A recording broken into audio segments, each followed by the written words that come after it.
Ito ay pampano na sinigang sa kamyas. So, ang ilagay ko dyan ay kamatis, sibuyas, siling, pansigang, kamyas, pampano, at ilagyan ko ng paubos ng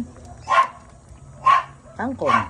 Yan. So, tikim na natin kung tama na yung asin niya. O, kuluan mo lang yan. Dali lang lutuin niya. Kahit di kayo marunong magluto, ang gagawa niya. Tikman na natin kung tama na yung asin.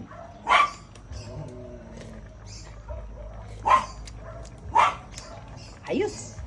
Ayos asin!